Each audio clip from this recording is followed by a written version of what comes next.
Na sa'yo'y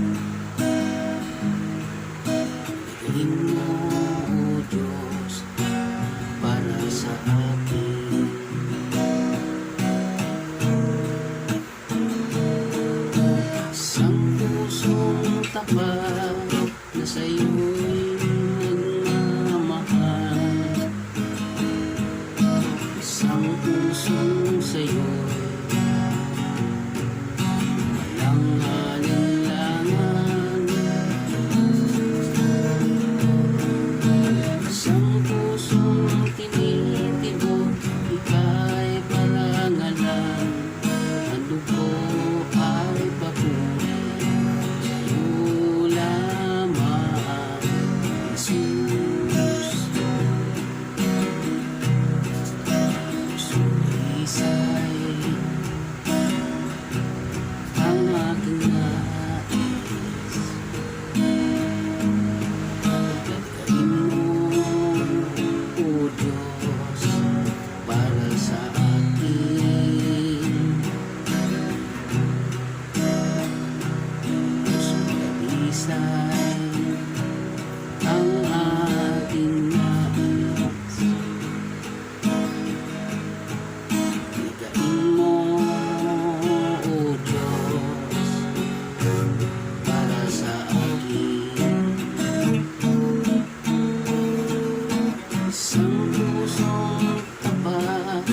Sa'yo'y nagmamahal, isang pusong sa'yo'y walang alinlangan, isang pusong ang tinitibok, ika'y parangalan, ang dugo ay papuri sa'yo.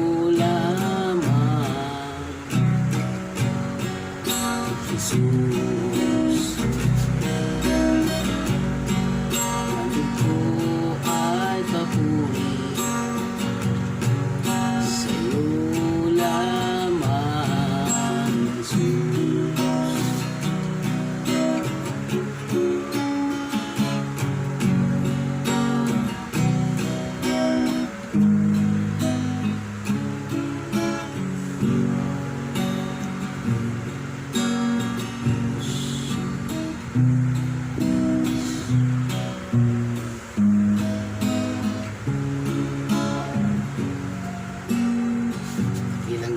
Salamat kami sa gabi ito, Panginoon. Ikaw ang manguna sa bawat oras, Panginoon, sa bawat saglit, Panginoon, na pag-aaral namin ng iyong mga salita. Ikaw, O Diyos, ang magbukas ng aming mga kaisipan at ng aming puso upang, Panginoon, patuloy na maunawaan namin ang iyong mga salita na ihayag sa lugar na ito, O Diyos. Pagpalain mo, O Diyos, ang mga makakapakinig ng salita mo, Panginoon, na kung saan ay makilala kanila ng lubusan at maunawaan nila kung gaano mo sila kamahal, Panginoon, at kung ano ang iyong, kung gaano kalaki ang layunin mong sila ay makabalik sa iyong piling, Panginoon, na kung saan ay makapamuhay sila ng maayos at matiwasay, Panginoon, na walang alalahanin. At sa gabing ito, Panginoon, ay ibabalik namin ang pinakamataas na papuri, pagsamba at salamat sa iyong tanging pangalan, sa pangalan ni Jesus, at magsabi ng Amen. Amen. So, sa natin po ito, makibukas po tayo sa aklat ng John chapter 15, John chapter 16 verse 27. Sabi po diyan, mahal kayo ng Ama, minamahal niya kayo sapagkat ako'y minamahal ninyo at naniniwala kayo na ako'y nagmula sa Diyos. Purihin po ang Diyos sa pagkabasa ng kanyang mga salita. Sa gabi pong ito ay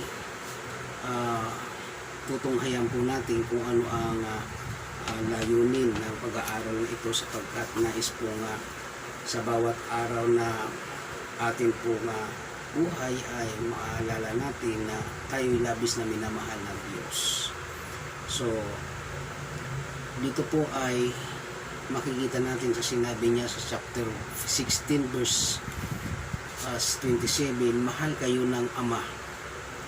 Ngunit mayroon po siyang nais ipakita dyan na kung saan ay mapapatunayan natin o maihahayag natin na tayo nga ay minamahal ng Ama, sapagkat ano ang sabi doon?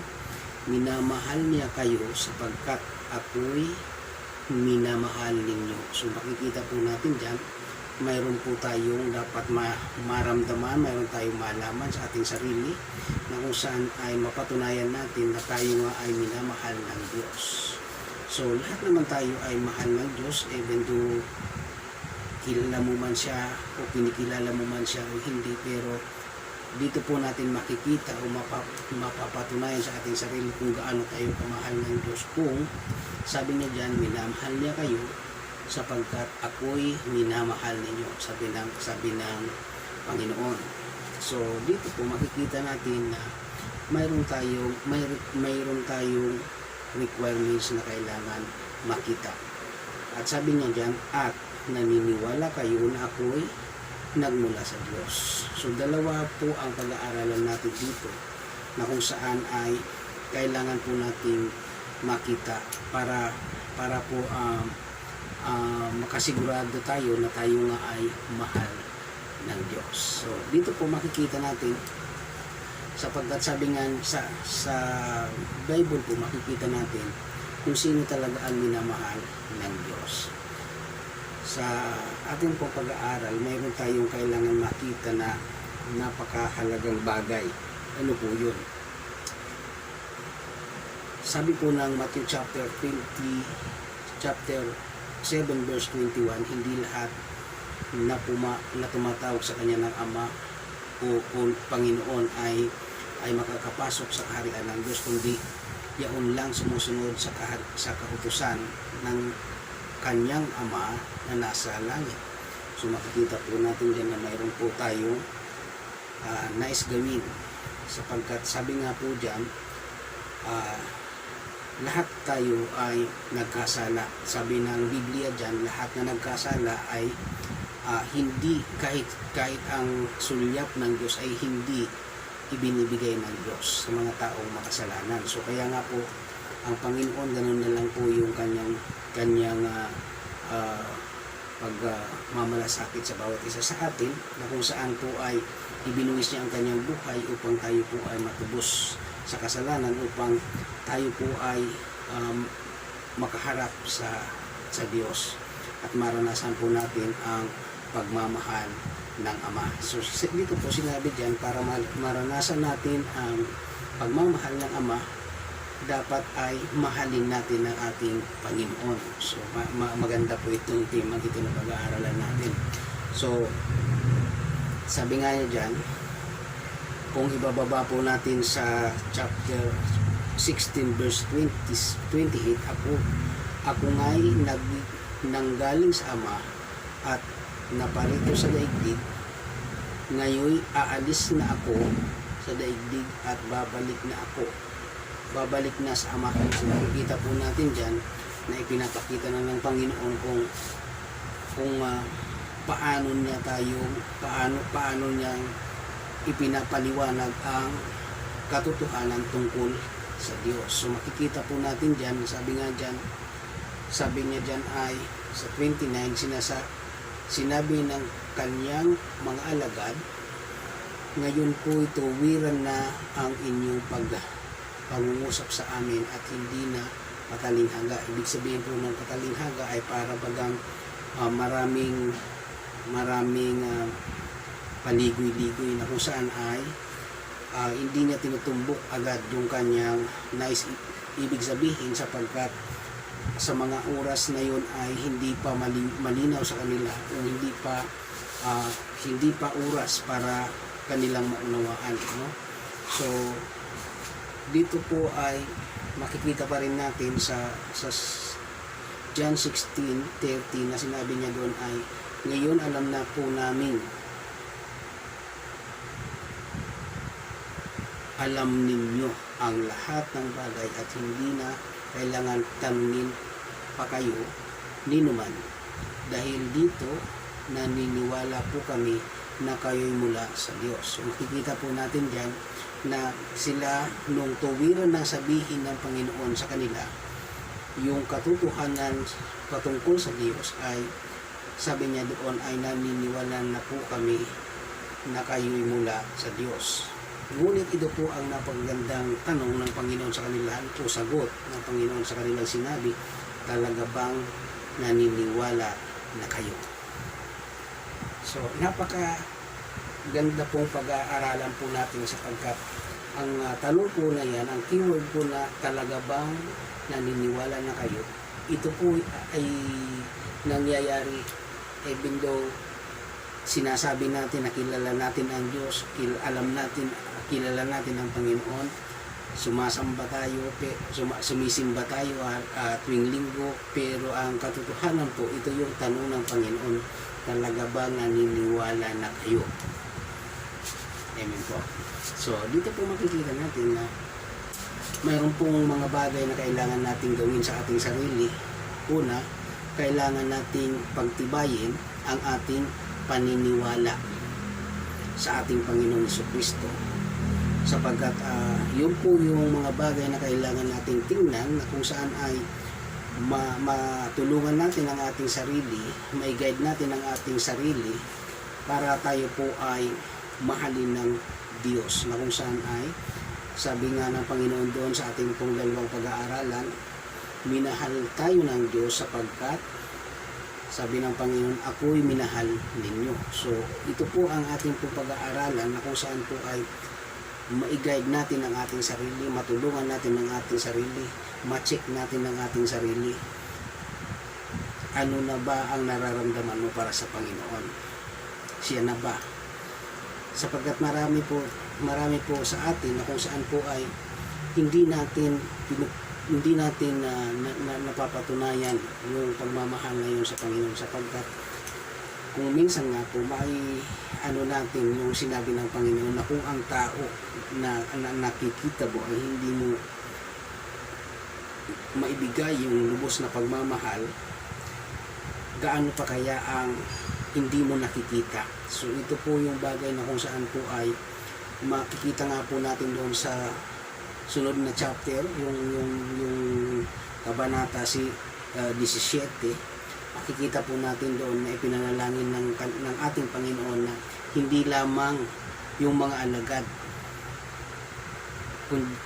kundi pati yung mga maniniwala sa Panginoon dahil sa pagpahayag ng kanya mga alagad. So kikita po natin dyan na ang Panginoon o kabanata ng panalangin ay para sa ating lahat, na kung saan po ay ito po nakikita po natin na sinasabi ng Panginoon dyan, minamahal kayo ng Ama, minamahal niya kayo sapagkat ako'y minamahal ninyo at naniniwala kayo na ako'y nagmula sa Ama, sa Diyos. Sabi nga dyan, ang sagot ng Panginoon doon sa sinabi ng mga alagad na ngayon po naniniwala na kami na kayo'y mula sa Diyos. Tingnan niyo po yung sinabi ng Panginoon doon, talaga bang naniniwala na kayo?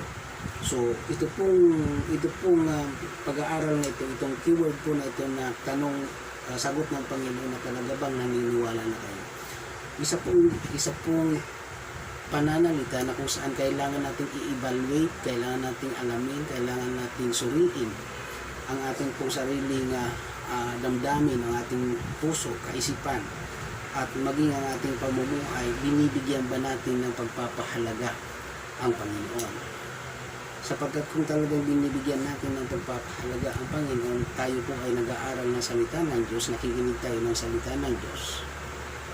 Amen po ba?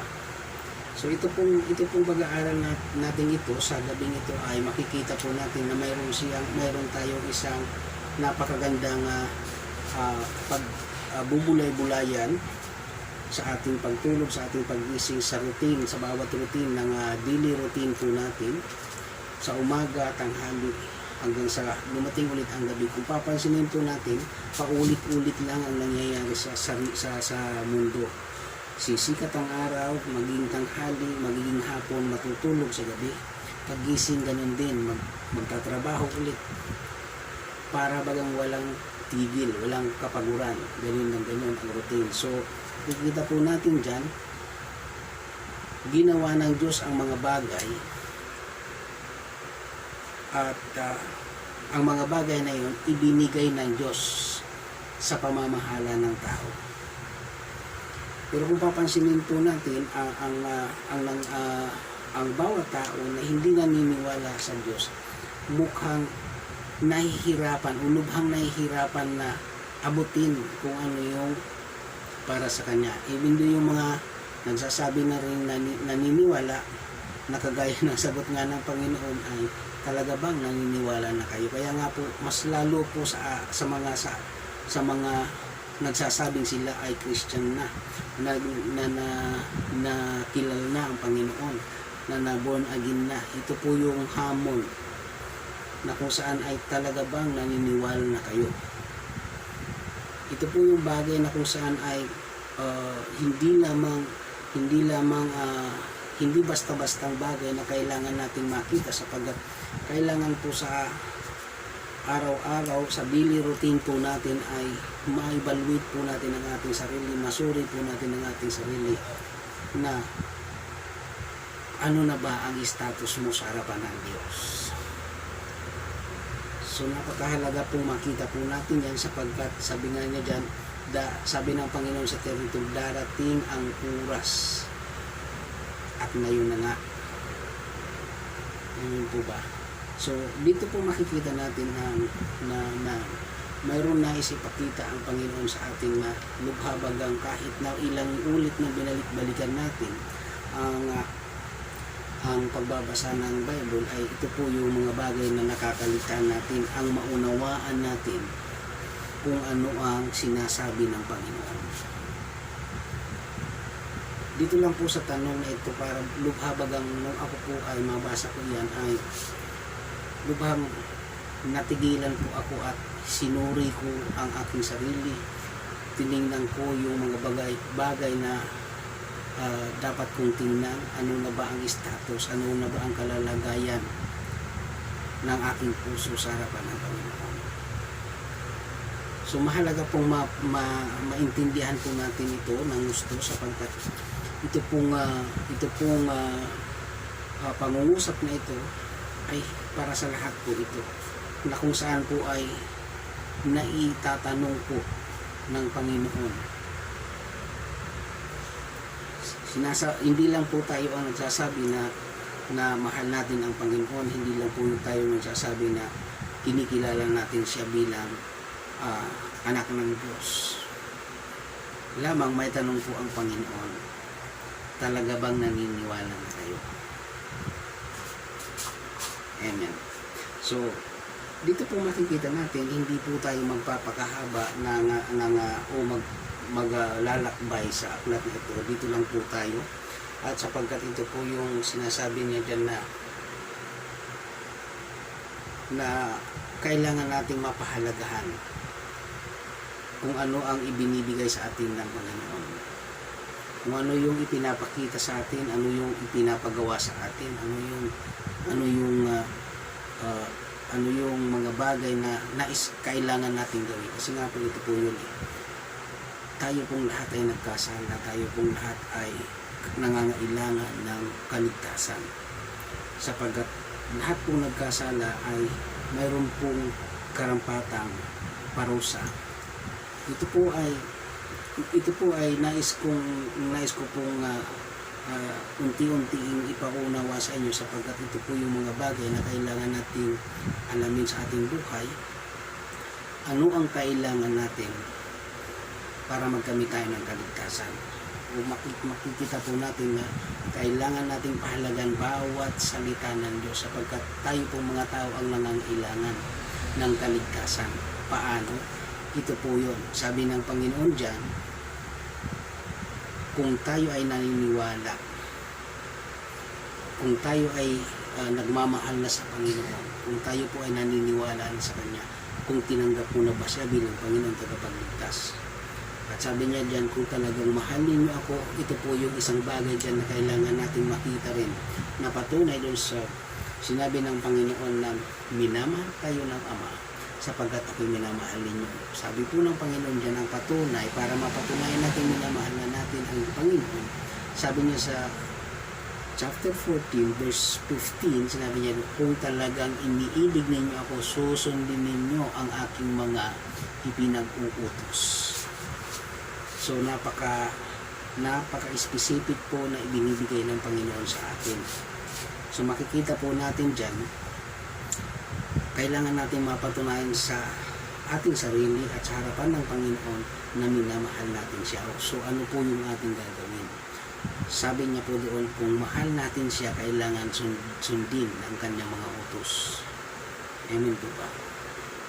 Then dito po makikita rin po natin, sabi niya pa doon ay naniniwala kayo at naniniwala kayo na ako'y mula sa Diyos.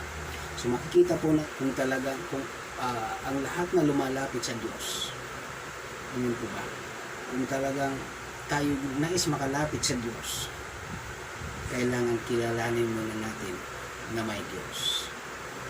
Yun po yung mga bagay na kailangan natin mapag-aralan, matulungan natin ang ating sarili para yung mga bagay na binabanggit po dito, kailangan nating isa-isahing alamin sa ating sarili, nasa atin na ba? Sumusunod na ba tayo sa Panginoon? Minamahal na ba natin siya? Naniniwala na ba tayong siya ay nagmula sa Diyos? So kung sinasabi natin na naniniwala na tayo, may tanong po ang Panginoon, talaga bang naniniwala na kayo?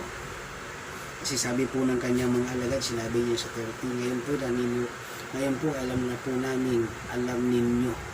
Sabi niya do, sa Panginoon, sabi ng mga alagad sa Panginoon, sabi niya, ngayon po alam namin, alam ninyo ang lahat ng bagay, so wala po tayong maitatago. Alam ng Diyos kung mahal mo na talaga ang Panginoon. Alam ng Diyos kung naniniwala ka na bang ang Panginoon ay nagmula sa Diyos.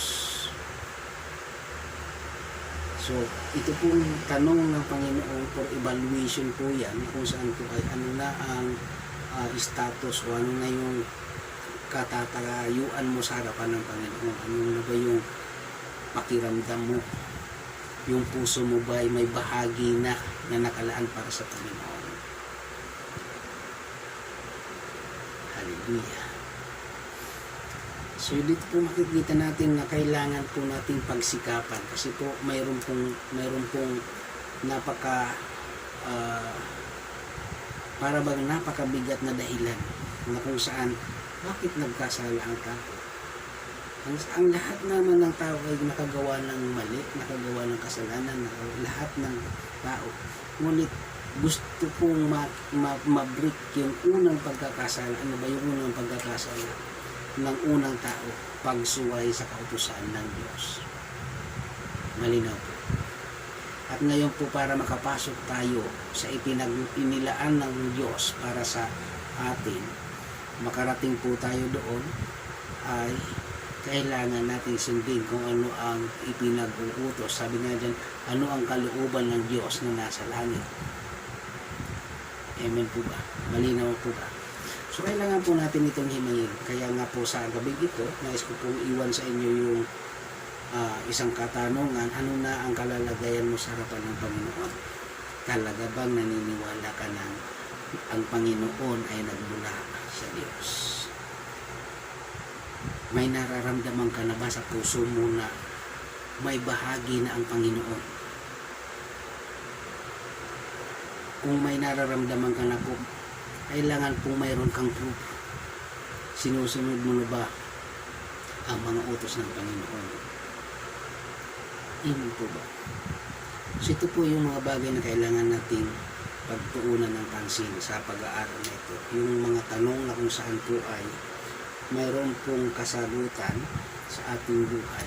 Sabi nga po ng Gawa chapter 4 verse 12, kung kaligtasan ng iyong hinahanap, kay Kristo mo lang ito matatagpuan, sapagkat sa silong ng langit ang kanyang tanging pangalan lamang ang inilagay ng Diyos sa ikaliligtas ng mga tao.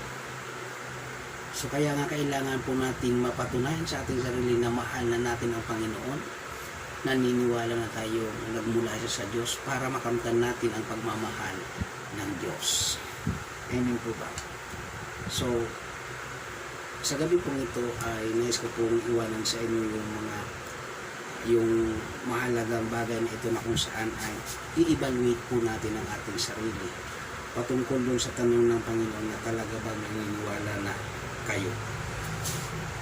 Suriin po natin ang ating sarili, i-apply po natin sa ating sarili at turuan, sikapin po natin na ma-guide natin ang ating sarili tungkol dito sa pinag-aralan natin ito. Maikli lamang po itong pinag-aralan natin at sa mga susunod po ay dadagdagan pa natin ito para dudugtungan natin para ito po ay makatulong po sa bawat isa sa atin na nagsusuri, na nagnanais na maranasan ang pagmamahal ng Diyos. Amen po ba? Kaya ito pong tanong ng Panginoon na talaga bang naniniwala na kayo, mayroon po kasi siyang sinabi diyan na minamahal niya kayo sapagkat ako'y minamahal ninyo, at mayroon pa pong isa. Bukod po doon sa kailangan natin mapatunayan na minamahal natin ang Panginoon sa pamamagitan ng pagsunod natin sa pinag-utos ng Panginoon, mayroon pa pong isa. Ano yung isa? At naniniwala kayo na ako'y nagmula sa Diyos. Kung ang sagot nyo po ay naniniwala ako, kung ang sagot nyo po ay naniniwala ako, ulitin ko, ang tanong po ng Panginoon, ang sagot po ng Panginoon sa iyo, talaga bang naniniwala na kayo? So pakatandaan po natin na sa buhay po natin, tayo po ang nangangailangan ng Diyos sa buhay para makamtan po natin ang lahat. Kung natatandaan niyo po sa Genesis pa lang, sinabi niya doon na binigyan niya tayo ng kapangyarihan, binigyan niya tayo ng kakayanan para mamahala sa kanyang mga nilikha. Amen po ba? Kung napapansin niyo po yun, tayo'y pinagpala ng Diyos at nilikha tayo ng Diyos sa isang layunin. So kapag hindi po natin itong naturuan ang ating sarili na masunod ang kalooban ng Diyos sa ating buhay, nakakalungkot man pong sabihin, wala po tayong pag-asa na makapasok sa kaharian ng Diyos. Amen. So kailangan po natin suriin ang ating sarili, evaluate natin ang ating sarili upang tayo po ay malayang makapasok sa kaharian ng Diyos na nasa langit, na kung saan nandoon ang ating Panginoon sa trono, sa kanang trono ng Diyos. Amen po.